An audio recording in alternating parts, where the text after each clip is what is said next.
Welcome back to the Progressive Pastor Podcast, where we explore the intersections of justice, faith, and the church. We are back in the recording studio today.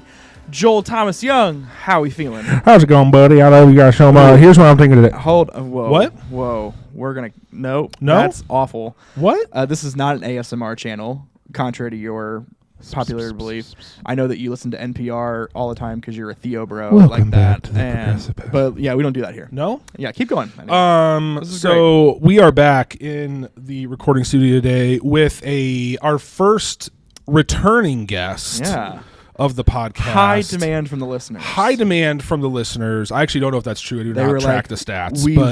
We want his ankles back in the studio. That's right. Yeah. The strongest gene cuff game in the state of Missouri. Yeah. Mr. Reverend Danny Lybarger. Woo! Oh, what's up? Must be strong ankles if it makes it without video, only over the sound waves. They know. They know. The aura is just deafening to the listeners. It made its way out. I just found out what JT stands for.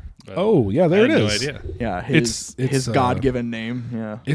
It's an OT name. Joel. It gets kind of a gag at the end. Joel. Yeah, it's not great. It's gross. Thanks for nothing, Mom and Dad. Yeah.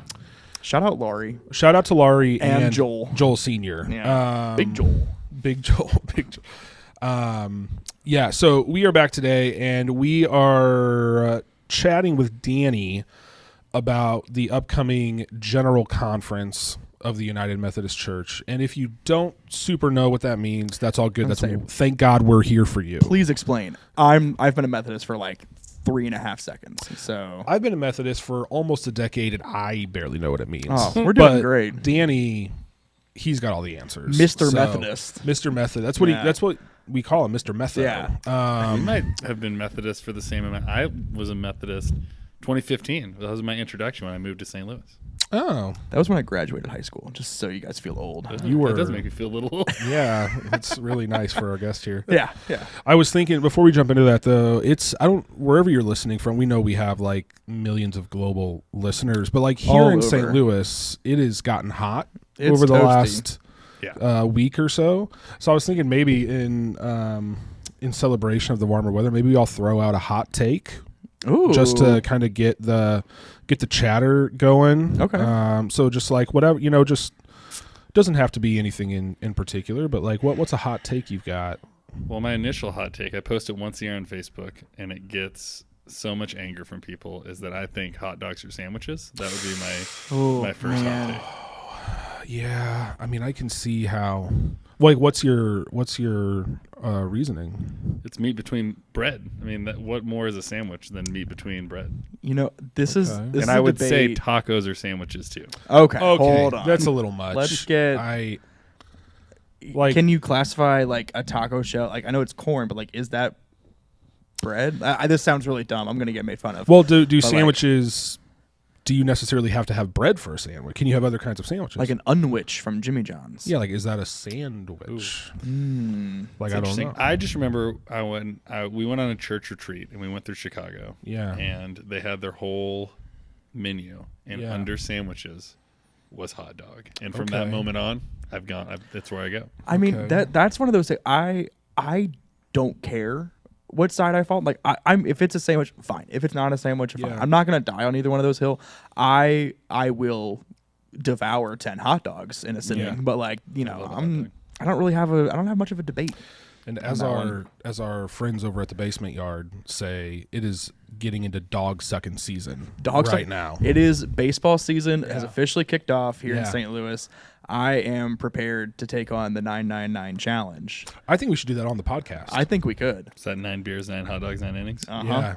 Which with the new pitch clock, significantly harder. Yeah, it's a commitment. I've watched people on TikTok get obliterated in a game. But I know I can. And now they sell beer longer, they right? do, through the 7th inning. If there's anything that God put me on this earth to do, I think it was that. Like, I am designed for this challenge. Now, if the game goes into extra innings, do you keep going? It's not written in the rules. Like 18, like what if it's one of those mega, like 18 inning games? I mean, here's the thing. So if you're at the game, you can. They will stop selling food in extra innings. I've found that out the hard way before. Oh, big sad. But like if you're doing it at home, That's true. There's no rules. And you'd have to buy your beer and hot dogs ahead of schedule. You do. Yeah. To be able to make You it would have to do that. Correct. Yeah. Yeah, you have to get them in waves for sure. Maybe we'll do a PPP episode, and we'll do it with non-alcoholic beverages because they're not allowed on site here. At least according to our reading of the discipline, not so much Danny's reading Danny of the over here. discipline. My initial idea for the deconstruction then was actually like a version of the Comedy Central show Drunk History. I wanted to do drunk I would love theology. that. We can totally rebrand this show very quickly. We are very flexible at this point. Yeah. Makes it hard to do now that I don't drink anymore, but I thought it was a good idea. Yeah, well, that's okay. We can adapt. What do your you got? I'm gonna need you to go. My brain's still. You want me to go? I got a lot going on. In this brain. Mine's not quite as silly, I guess. But this is a hill I will die on. And again, it may be controversial, but the song "Imagine" by John Lennon, just a horrendous piece of shit. I just do not like it. Yeah. Getting rid of religion and just all the things that make us different. Let's get rid of all those things. Yeah. And people will like die on the hill of like that being one of the greatest songs ever written. And I just think it's trash. I think that's what Hitler wanted too. He wanted to get rid of all differences. So yeah. So it's basically the same thing. I'm not I did not make a comparison between John Lennon and Hitler, but I don't think I've ever heard that song before. And it's what? one of like it's on people's Imagine Mount Rushmore. there's no heaven. It's easy if you try. That was pretty good. That was awesome. I think we sounded really good. You guys sounded great, but still don't know that song. Yeah, that doesn't really help. Yeah, no, it sounds just like that if you're curious. It really does. Yeah, there's but really probably no not as difference. good, honestly. Probably. Yeah, Oh man, that's what's what I was a thinking. hot take that I have? Take your time. Yeah, Our listeners have nothing going on. they've stuck around this long, so like we're 7 minutes into this episode, and that's not good. You've contributed nothing. That's not good. So, no, I think here's my biggest one, and I know my wife listens to this episode. Shout out to Elaine. So I'm gonna have to go home to this eventually. I think Taylor Swift is fine. Like she's fine. Well, She's yes, fine? but that's not my comparison. No, I think she's fine. Like like she makes fine music. It's not I like like her music. I'm not saying I dislike Yeah. it either, but it's all kind of the same to me. Like now I know she does rebrand and like she did like the folklore stuff, and then she went bad girl for a little bit with Reputation, and then she had her country stuff at the beginning. That's fine, like, but it's all the same. Like. Yeah. I kind of agree, actually. I think she's really talented and really good. She is incredibly talented. I often ask myself, why is she the one the biggest celebrity? No argument about, I think, let's just put this out there for the Swifties that are getting ready to kick down our door. Yeah. Taylor Swift is extremely talented. One of the best businesswomen to ever exist and in our generation. And a brilliant songwriter. I like her. I like her songs. I like her lyrics. I like her music.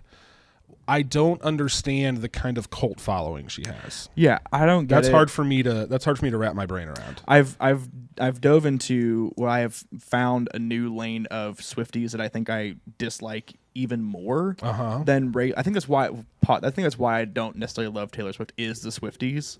I think if they weren't so culty, like I would feel better about it. Yeah. There is a new side of Swifties though, like a sub cult that I think is worse. They're called the Gaylers, where they're convinced that she's secretly gay and like all like try to find hidden meanings to her being gay in all of her music. And I'm like, let's just pump the brakes. Like, like you don't need like Ally, Slay, like Slay, pop off Queen. I'm just saying, like it's hard for me to wrap my brain around. And we had talked about this the last time you guys were over at our place for dinner or something. Is that like all the Swifties get upset? Like people are going to get upset with us for saying this. We already have hate mail coming our way. We already do, but like they're upset that we appreciate Taylor Swift, but just don't worship her the same way that they do. I'm not going to pay $1,000 to go watch a 3-hour concert, which I know is a spectacle. But like, I'm just not going to do that. Like I asked Elena, like, is that the Swifties' goal? Like to make us, yes, it is, love Taylor Swift as much as you? And she said yes. Yeah, and I'm like, I don't get that, and I don't like it. I've never heard a more unintentional but spot on analogy to Christian evangelism than what you just did right there. Wow. Like, I just don't know why they don't want to hear more about it. Yeah. Oh, way to bring it back. Wow. Thanks for tying in my Baptist roots to that. That was really good. Yeah. Yeah. No, wow. Danny, right. My wife went to Florida with 2 of her friends right when the Taylor concert hit Disney Plus. And I asked her as a joke, I was like, so how many times are you going to watch the Taylor Swift movie in Florida? And she goes, twice. I said, that's 6 hours of your vacation that you're dedicating. 6 hours? You can do so many things. For a concert you can that watch she saw 3 in better person. movies and is going again, and she saw it in theaters. That's and you asked her before she saw it. You said, how many times will you watch it? Not how many times did you watch it. She said, how many times will you watch it?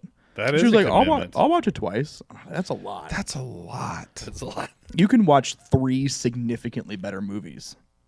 Bare minimum. I mean, I don't know that there is. I love music.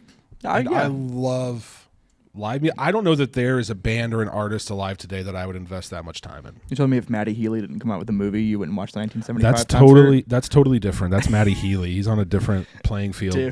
Different level. That's what I'm just saying. Like, yeah, even then, even 1975, I don't know that I would invest 3 hours in seeing it in person, plus another 3 hours to see it in person, plus 3 hours in a theater, plus 6 hours just for the first run to watch it in my living room. Like, that's a lot. Yeah. That's a lot. So actually, before we dive into the general conference stuff, I actually want to present this to Danny. I'm sure that you have seen this, but your best friend, Mark Driscoll, has been in the news this weekend. I did. Did you see the drama with Driscoll this week? Have you seen this, JT? You sent it to me, but I did not. I did not get a chance to watch it yet. Yeah. Driscoll was in our home state. James River Church in Springfield. Yeah, the great James River Church at a men's conference, right? Okay. And to kick off the men's conference the day before, they had this guy who was a sword swallower. Okay. Very manly. Okay. Well, the sword swallower on stage was like shirtless with like pecs and everything just out, and he's like climbing on this pole and like holding himself like perpendicular with the pole, right? So he's at a 90-degree angle. It's impressive stuff from the video. It's a physically impressive feat. So Driscoll comes on stage the next day. Yeah. He's like, sorry, my voice is so hoarse. I've been up since 1 a.m. praying for each and every one of you. And the crowd goes wild. They were like, thank you, Mark. You're the also greatest. Don't see where it's going. Yeah. And then he takes his hat off, kneels down to the ground, and is like, the Jezebel spirit is in this room today because it's women's fault. What? Because he basically is saying that, this sword swallower is satanic. Okay. And is causing all of you to be, like you're idolizing pornography, basically. And watching he's using this a guy. stripper pole. Like he's using something a stripper and the Jezebel spirit would do. He's doing this. He also implied the guy was a male stripper. I don't know if that's true or not. I haven't seen anything about it. Yeah, and then John Lindell, known cool guy, John Lindell, the pastor of James River Church, is like, you're out of line, Mark. Yeah, so kicked him off. He didn't even get it. This wasn't anything to do with his talk. He doesn't even get into it. He and you don't even really hear him say it. You just hear Mark go and he's like, oh, okay, all right. And he walks puts his hat on, walks off the stage. And then Lindell gets booed. Wow. Yeah. What did you think of it? Well, I mean, it took me until this morning to see the full thing, to see so I didn't know that Lindell got booed. To find it, yeah, and I didn't know that because I was on TikTok and I see a video of a breakdown of it, and I'm like, oh, this is really cool. Like, he's doing a really great. It was like a 6-minute video on TikTok. Yeah. And then I get to the end after they boom, they're like, how dare the people not leave? And I'm like, oh, this is somehow, how did a pro Mark Driscoll video get on my TikTok feed? But that's beside the point. Yeah, it's a crazy thing. Like, I mean, James River has been platforming Charlie Kirk and all these super MAGA people. So surprisingly enough, I'm pretty pro Mark Driscoll in this. Actually, I think that his rhetoric I'm not into what he was trying to say. Right. But I'm also pretty anti men's conference. Oh yeah. And though what he was calling out, I think he was calling out in a weird. I read an interesting thing about how there's a really they're bringing people there to kind of placate them and entertain them and stir up this really weird masculine identity thing, which Mark Driscoll, given the opportunity, was going to feed into. Mm-hmm. So I don't necessarily agree with where he was going or why he was going where he was going, But I'm like, I do think this men's conference should have like not been happening. Oh yeah. If by the time that Lindell got it back up on stage to like address the crowd and boo, there's like monster trucks and fire on the screen behind him. I mean, it's exactly what you think a men's conference in Springfield, Missouri is going to do. It's hilarious. Well, I don't know. You're probably too young for that. Do you know Promise Keepers? I've heard of Promise Keepers. I've heard it. I don't know too much about it. I went to Promise Keepers with my dad when I was like 11 maybe, and it's like just men, like sports stadium full of men crying, but it's also just like real like monster trucky, like man's man, wild at heart type stuff. Nice. And it's like they're trying to like bring it back with the Charlie Kirks of the world. Gotcha. Okay. But it's like I was not surprised to see the direction it was going just based on my one experience with like real evangelical men's conferences. Yeah. I just Googled Mark Driscoll, and the first two suggestions were Mark Driscoll pole dancing and Mark Driscoll male stripper. Yeah. If I would have Googled that with no context, I would have been so shocked about. He's supposed to be live streaming all week to talk about the Jezebel spirit, is what he did say. Ooh, I hope Twitter. So so let me just so I can understand. So this was he the one? Like, was it his church that organized it, or he was just invited? He was invited. Like okay, so he this wasn't like a guy that he hired to come. So, okay, so he's criticizing the guy that opened it, this performer. Correct. Well, he's criticizing the conference. That's what Lindell got mad about. He's like, he references like biblical conflict management. He's like, he should have came to me first. We talked for 30 minutes and he never mentioned this. Yeah. And he's like, he should have came to me first, which maybe not bad wisdom in that.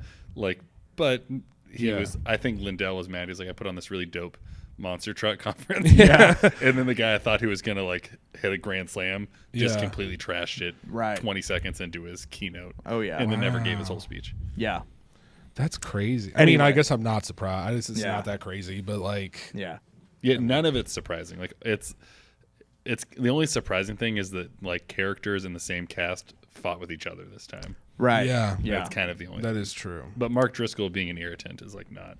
Oh. And James Riverchurch kind of like purporting that is also not very on brand. None of that's off brand. Yeah, that's right. Yeah.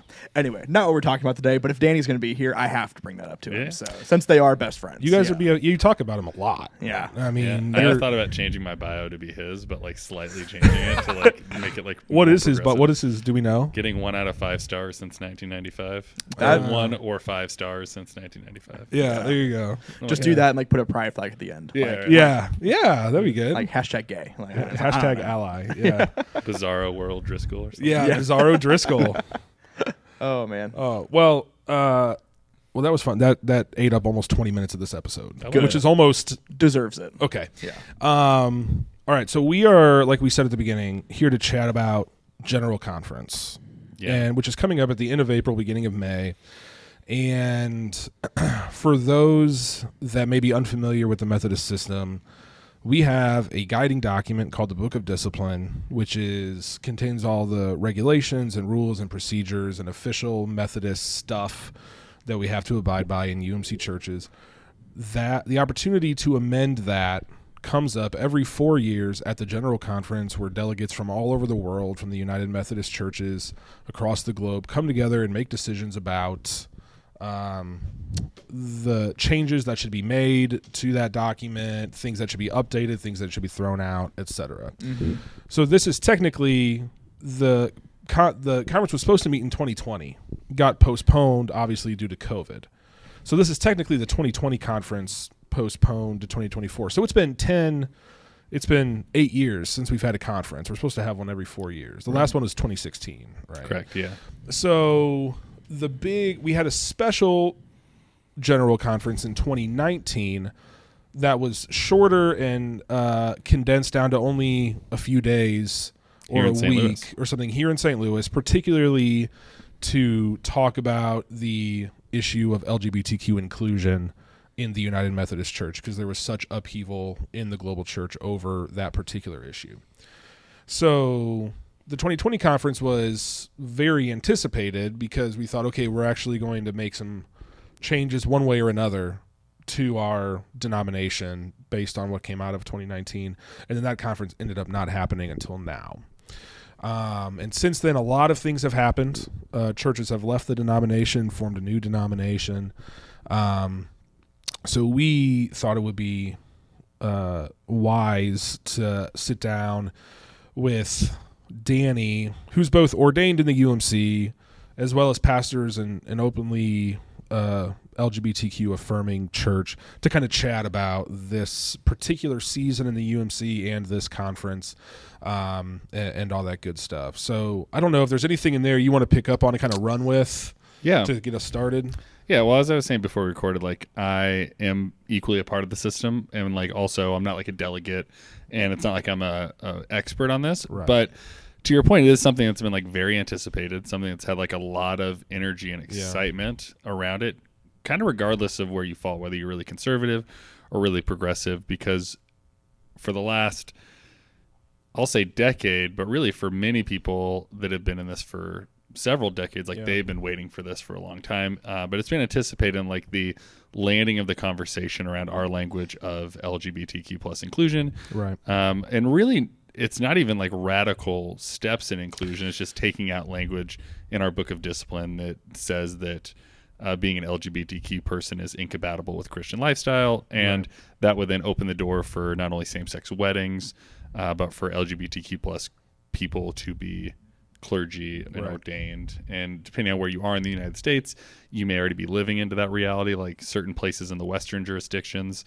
on the West Coast and some on the East do that. But if you're maybe in the Midwest or the South or the Southeast, like odds are that you're probably embracing a more traditional view. And for us in Missouri, like we're a very unique state in the sense that like we're in a more conservative area, seen as very conservative, but our state is pretty split, and maybe more or more progressive than conservative on the issue. If you were if I was gonna pick a side, maybe. Right. And this language in the discipline about, and the language uses homosexuality. That's the discipline's language, right? Yeah. The homosexuality is incompatible with Christian teaching. That didn't come into the discipline until 1972, if I'm correct. So I mean and Methodism was around for a long time before that. The United Methodist Church emerged in the 1960s out of the merging of two larger Methodist denominations. So it's not like this was always part of our denomination. This was added in later, down the road in the 70s, this language. And obviously there's tons of as time has progressed, as language has progressed, homosexuality does not cover a large swath of queer people, right? It doesn't say anything about trans people and their status for ordination or for marriage, right? It doesn't say anything about queer people who might be in a heterosexual presenting relationship, but they're both queer. So like there's all kinds of nuance in this. And over the last, maybe Danny, you might be able to speak to this because you've been pastoring in Missouri longer than either of us have. Over the last 5 years, we've seen this exodus of churches to go and form this new denomination, and that is by default kind of made the UMC the more progressive denomination. Maybe you could speak to that a little bit. I remember when I initially came to Missouri in 2015 and like conversations around potential splits were happening. The conversation was always like, well, who will take the United Methodist Church brand, so to speak? And it became pretty clear in the last 3-4 years, really since 2020, I guess, that those on the more conservative side, or as they would word it, like the traditional side, are interested in kind of like forming their own new thing. And there's been several churches in Missouri that have disaffiliated and left the United Methodist Church and have not chosen to join the Global Methodist Church, which is the name of the newly formed denomination. Right. And I suspect many will, but yeah, it's been a denomination that like many from like my seminary are kind of like key leaders in, which is really interesting for me to like see that pocket of my kind of theological upbringing, my pastoral calling. Like most of the people that were formative academically in my upbringing are now like Global Methodist leaders, which is kind of interesting to me. But yeah, so I would say it's probably in the last 3 or 4 years that shift has happened, where there was a pulling out, because it seemed like there was a sense that like, well, some of these churches are going to hunker down, and if they're in the South, they've got the money, and some of them have the size, and they're going to just, and it seemed as if they had the votes when it came to this conversation around book of discipline language. And then there's an overgeneralization, but kind of like went and said like, we're going to create our own sandbox, and created a new denomination. And initially it wasn't a denomination. I think it's only recent in the last like 12 to 18 months, like formalized in that. Right. Which I find interesting, that, and Kyle came on staff here. He said he tried to get a job in a Global Methodist Church congregation, but he couldn't. And I just got so confused. He ended up coming here to the UMC. Yeah, I can't read. Is that true? Like, there was already, so this would have been over a year ago. Is this true? No, it's not. Okay. No, seriously true. No. Well, so like there's certain, like I have a friend who, colleague is a pastor in, kind of mid-Missouri, and their church is Global Methodist. Okay. And I just didn't know anyone, and like they were one of the first. And so I've been very surprised to see how quick some people, and so now knowing it's a joke, not worth pursuing. But it's just interesting to me because it's like you're starting to see more of it pop up in recent history. Yeah. No, I mean, until like a couple weeks ago, I honestly didn't know that the GMC was like a thing. Yeah. Like, okay. Yeah.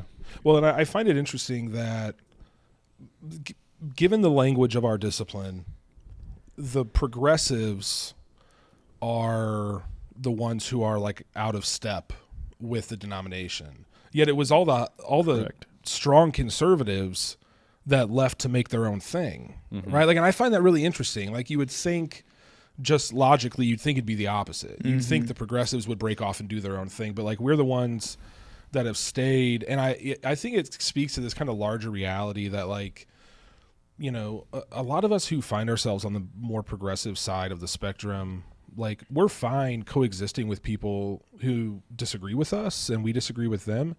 Whereas like a lot of the folks I've talked to who are on the other side, like they don't even want to breathe the same air as progressives. 100%. Right? Like, yeah.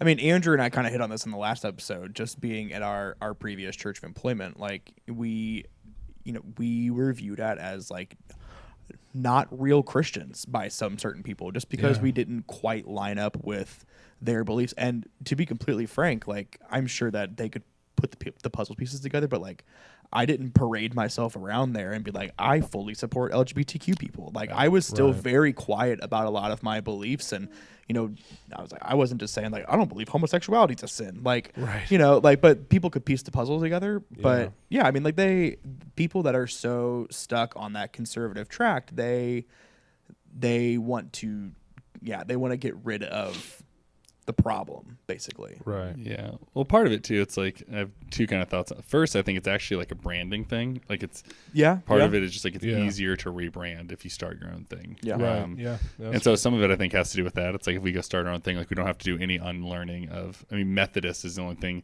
that they would have to like work around, and their kind of rhetoric would be like, it's a return to the true Methodism, right? But I would say, like, when I came to Missouri in 2015, like, what was compelling about United Methodism was what we called then was the big tent. Like, I loved the idea that, like, I was in connection in ministry and with clergy and with lay people and members of churches that were more conservative and more progressive, and that we were still witnessing to the same Jesus and the same gospel, even if we thought that it looked a little different in the application of that. And things weren't perfect then, and I don't even know that that's what I would still want now. But part of me thinks that I would, but that I'm an idealist in some ways. Yeah. But like that has been the biggest bummer for me. Like if I was just looking at like what's been a win from this, like LGBTQ people are going to get their place within the ecosystem of the church, which should have happened forever ago. Right. That's a huge win. What's a huge loss is that we thought that was something that had to blow up a denomination to get. Like that's a bummer for me. Yeah. And I think it's like somebody put it this way to me not too long ago, was like, we're going to look back on this because like the same thing happened with like, do we ordain people who are divorced? Do we ordain women? Do we, and it's like we look back on all that now and it's like all that seems ridiculous that we argued over that. Yeah. And so it's someone said like 50 years from now, 100 years from now, we're going to look back on this and think like this was the dumbest Yeah, I think that so. this was not an assumed which thing. like gives me so much hope because, again, coming from the SBC, like my dad's an ordained deacon, and when he was ordained as a deacon, he was with a group of guys that were like all dads of some of my friends, and I was like, oh, well, this other guy would be a phenomenal deacon. Like, why wasn't he picked also? And it was because he was divorced. Right. And I was like 14 at the time, and I was like, that's the dumbest thing I've ever heard in my life. Like, he's the best. Like, why do you not pick? Like, I'm sorry, John, but like, this other guy's awesome. Yeah. And so like there are other denominations that are so much farther behind than we are, which is wild. So that's very interesting to think about. And divorce is a great thing to use as an example because it's a little more further down the road, right? Sure, yeah. But I remember when I came to Missouri, I had left my church in Portland. I was coming to Missouri, and I remember I was at a evangelical church, and I remember saying to our office administrator, like, I think this is the coolest church ever. Mm-hmm. They are inclusive. They have women as pastors, and they're growing. There's young people. I was like, they even have one of their lead side pastors is a divorced guy.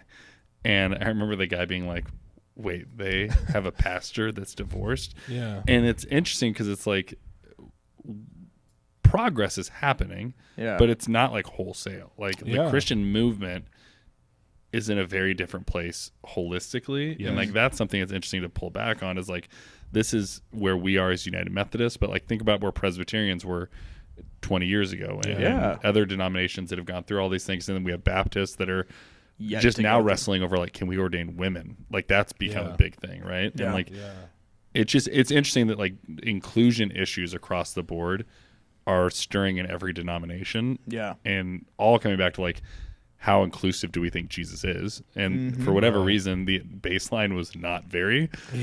Which, again, wild. Yeah. Well, that's like, wild. Somebody had said, I mean, this was like a famous quote from whoever, but it was like, if you preach a literal hell and damnation, nobody bats an eye, but like, if you preach a Jesus that's too loving and too inclusive and too merciful, then like people get pissed off, and which is just it's so fascinating to think. You've been watching Danny's TikTok page, clearly. Oh, that's it. Yeah, you've been living in my comments. That's it. Yeah. It is interesting because it's like I often ask myself that because I find it really funny that my TikTok is provocative because it's really I'm just like Jesus loves LGBTQ plus people, like, and I haven't really even dove into many like different topics like heaven and hell and post-mortem salvation and like whether women can be in leadership. Like I'm like pretty much a one-trick pony on social media or TikTok at least. And just in that, they're like, you know what, man, like Jesus would tell you to stop being a sinner, and I'm like, I think he would, but he also like never followed up with people, and he like said, neither do I condemn you. Like we forget all those words. You're also kind of a one-trick pony on Facebook with the hot dog thing. Yeah, that's true. I live into my hot takes. Though I did just post my new one about whether you should go up the slide. Oh, you did post that. Yeah, I missed that. Are you pro letting? Well, I mean, this is going to be an important topic for you and Elena pretty soon. Okay. Are you pro allowing your kid to climb up the slide at the park? Oh yeah. Okay. Yeah, I did. Okay. I turned out fine. Yeah. So I'm currently workshopping a book idea around this concept of going up the slide being an important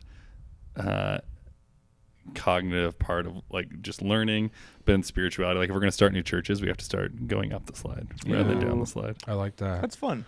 I can see that. I think it'd be interesting. I got to workshop more of it, but I'm anti my kids going up the slide. Are you? I just well, I'll put it this way. I'll nuance it. If my kids are the only ones at the playground, that's what everyone says. That's okay. But like, it drives me up a wall when my kid's trying to go down and some other kid is climbing up, or some other kid is trying to go down and my kids are climbing up. It feels like my kid is not being considerate. Yeah. What's it like to not have any joy in your heart? I mean, you're about to experience that pretty soon. I can't wait. Yeah. Do you ever wonder who invented the slide and if they invented it for people to go up it though? Oh, like we need to go back to it's like the toilet paper thing, like over or under. Like you have to go back to the original patent and see like how they designed it. That's true. Yeah. If it was made for you to climb up, though, it's a shit design because there's no easy way to do it. Yeah. I can become. There's not a lot of things that like get me on like catty dad alert. But when people yell at my kids for going up the slide, I turn into a real nuisance at the Oh point. yeah. I make a scene. I agree. I don't like if my kid is being mean or something, and you're like that's different. But like, if someone's yelling at my kid for something that's not like serious or harmful in any way, that does bother me. Sure. Sorry for sidetracking. No, this was fine. Well, speaking of going up the slide, so let's talk about General Conference, and and I'm curious, as your people at the Well, kind of where they're at or their knowledge or their caring about this. But I mean, just for context, at this particular General Conference, and I don't know how this maybe you can speak to this. I don't know about other general conferences. There's like 1,100 pieces of legislation that have to get sorted through. I learned that this morning, and that blew my mind. Yeah, it's like 1,099 or something like that. And a crazy. lot of them are like administrative things that are not, not going to get debated or whatever. But also, it's not like the thing that's up for the vote at this conference is, are we going to be pro-LGBT or are we going to be anti-LGBT? Like, that's not the thing happening at this. There's other there are steps moving in certain directions that on the face of it maybe not look super sexy or super exciting, but they're important steps. Maybe you could talk about there's a little bit. Ton of stuff happening. And so it's the same thing like in our local version of this, the annual conference that we go to every year. Like there's certain things that are voted on, but a lot of ways it's just like passing business and like things that are pretty boring. Yeah. And I think that is what the special session kind of confused some people on, is like they're having this, and that was primarily around the language of the Book of Discipline, but that was a special exception where it was singularly focused. And so anyone tuning in, it's like you're going to have to really like slog through a lot of boring stuff before you get to the stuff that's really interesting to you. Somebody compared it to C-SPAN. Yeah. And like that's pretty spot on to kind of what a general conference is. You know what else you can compare it to? NPR. That's totally different. NPR has fascinating content. Is that true? It is. Okay. Yeah. Those are great examples in the sense that it's like it's modeled after the United States government. So it's like if you're watching government processes and proceedings, like it will feel a lot like a C-SPAN stream that is never ending. Yeah. And is like there's a lot going on. To your other question, so there's a lot happening. Yes. And the conversation on the book discipline will be a huge part of it in terms of like the conversation around that, but it's actually just a small sliver of what's going to be talked about in the whole general conference week. At the Well, so like we have retired elders and pastors and some people that are pretty privy to the United Methodist world. What makes our church somewhat unique, but not that unique, but we have a lot of like non-religious people or just like formerly evangelical people. And so the idea of our connection to the United Methodist Church is something that they may not be 100% privy to. Also, like, and maybe this is what you were teasing to a little bit, like inclusion is a part of our DNA and has been since day one. And so the idea that that's up for debate somewhere would be pretty wild to them. And we're not hiding that. Like I have other pastor friends that are preaching on General Conference around that weekend. I'm not choosing to do that. I may weave it in to some degree, but part of it, it's like our church is trying to pave a way, even in a small part of it, for where we know and believe the future of Methodism to go, and to teach around the idea that not everyone's there yet, which they kind of already know, but the fact that like the legislation of it, I think would actually just muddy the waters a little bit. But on the same way, it's like I'll probably write about it in my internal church email, because like that's a place where it seems to make more sense, because like we get asked, a great example of like our connection to the connection is people like, well, what do you think about apportionments? And apportionments are like what we pay back to the denomination once we become an officially recognized church. And people are like, oh, we don't want to pay those. Like, we do, because we were started as a church because churches like Concord Trinity and the Gathering and other churches paid their apportionments. And so for us, like we want to also be active participants in the dialogue. But like I'm not a delegate, and so we kind of like advocate on the local level. And so this is kind of like national politics, even though it's global. But it's like the national global for us. Annual conference, what we would all be a part of, like we were really active there on kind of like the local level of our neighborhood is kind of what that looks like for us. Yeah, that's a good illustration. Is like the global or the general conference is kind of like Congress, I guess, whereas like annual conference is more of like your state legislature or something, or your local, right? And like our district is our city council, right? And so we're trying to be as active in the places that affect change, boots on the ground, but we're also like really invested in the high level change because we know what that will do for us and many other churches that maybe didn't start with the same DNA we did. Right. And the high level changes are important in terms of the fact that those changes will trickle down, which is the way that you like your economics. I sent you a post on Instagram. Did you see it yet today? No, we're in the middle of I'm sorry. episode. It's just too good. I'll show you later. Okay. Sorry, listeners, for Kyle interrupting like that. You're not sorry. This is good podcasting. It's good. Yeah, this is how you do it. In case you didn't know. Yeah.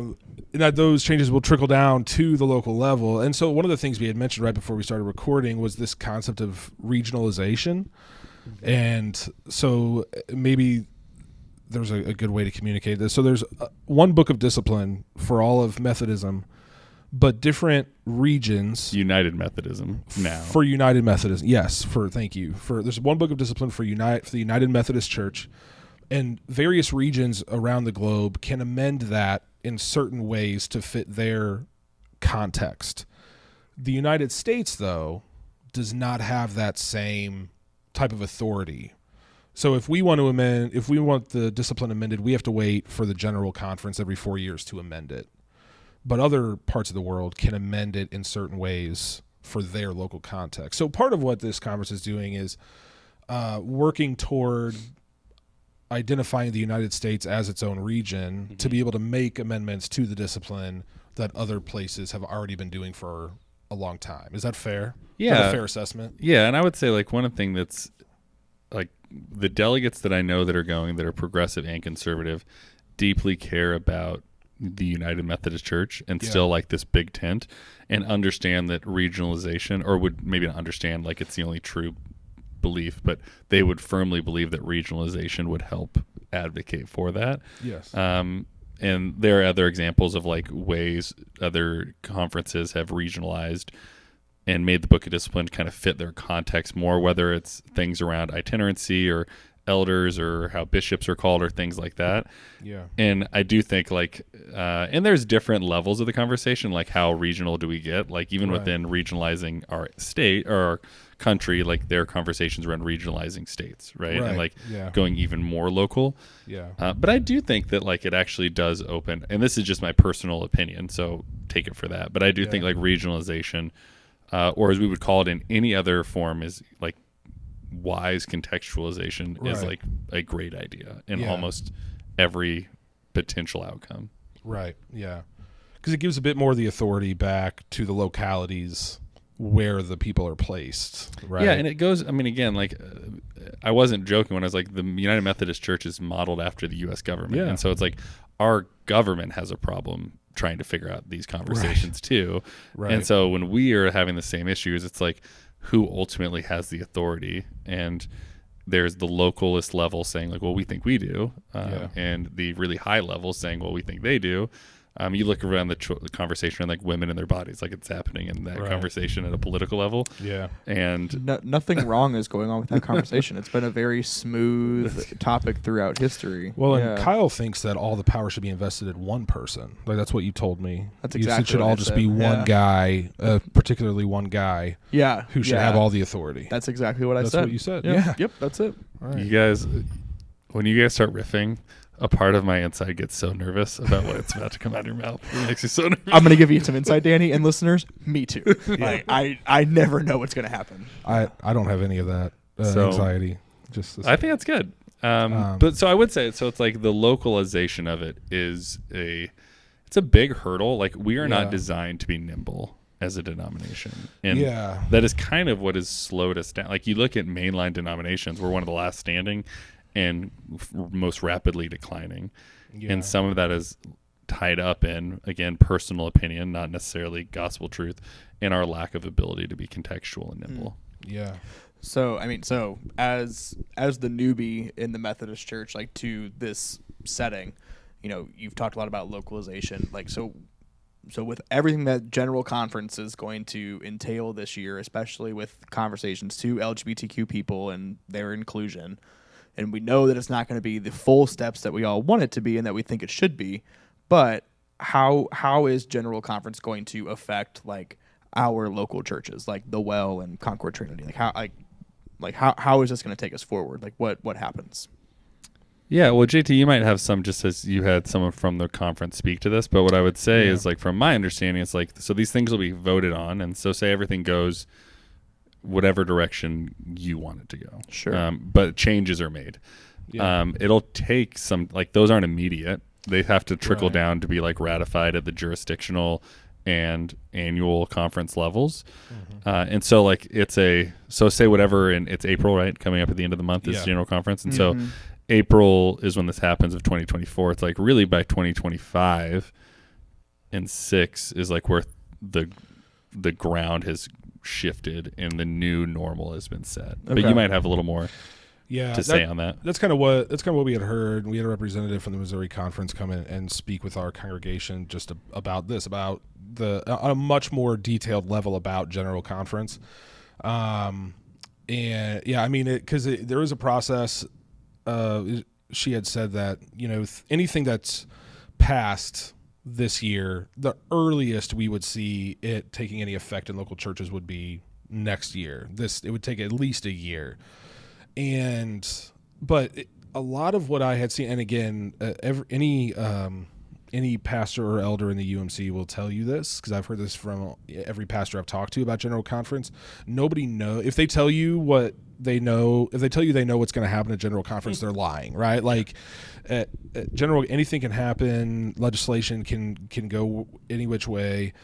But I know the hopes of a lot of people is that this regionalization will essentially give churches the ability of what we've colloquially been calling the local option, right? Where congregation to congregation will have the ability to decide how they want their building used. Do they want their building used for LGBTQ weddings or not?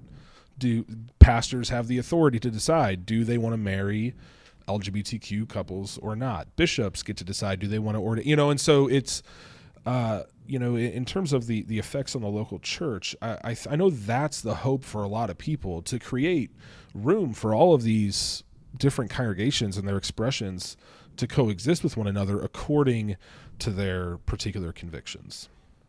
Yeah, I would agree with all that. Yeah.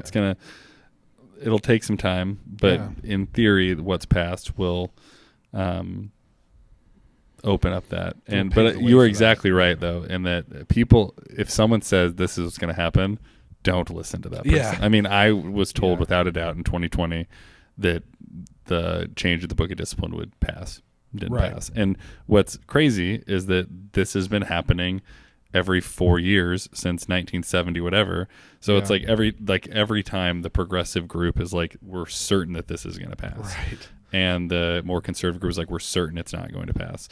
And so I would just say, like, if someone's like really, really certain about it, like, I wouldn't, like, if someone's giving you, here's the quick cheat sheet of what it's going to all be passed. Right. Take it with a grain of salt. Right. That'd also be a lot to make out if someone like had that to give to you in a one-page document. It's going to be interesting. And the thing that our conference rep had ended her talk with was kind of the two takeaways, is that here in Missouri, change is coming to the church.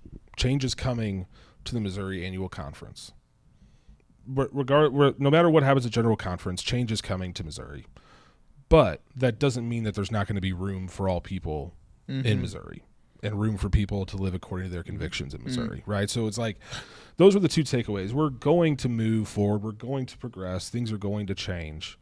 But that doesn't mean anybody's getting kicked out, right? Yeah, and if any state can, in annual conference specifically, but any state can embody this both and in big tent place, Missouri is the one to try it. I mean, Missouri gets a lot of crap from people on the coast and in other parts of the country. Yeah. Some of it's deserved, but some of it's deserved, but it's also like, this is a state of like really active progressives that have seen real life examples of racial injustice and gender inequality in the conversation about LGBTQ rights, like in non-religious settings. Yeah. And then people on the more traditional or conservative sides that have fought for very similar things with equal convictions.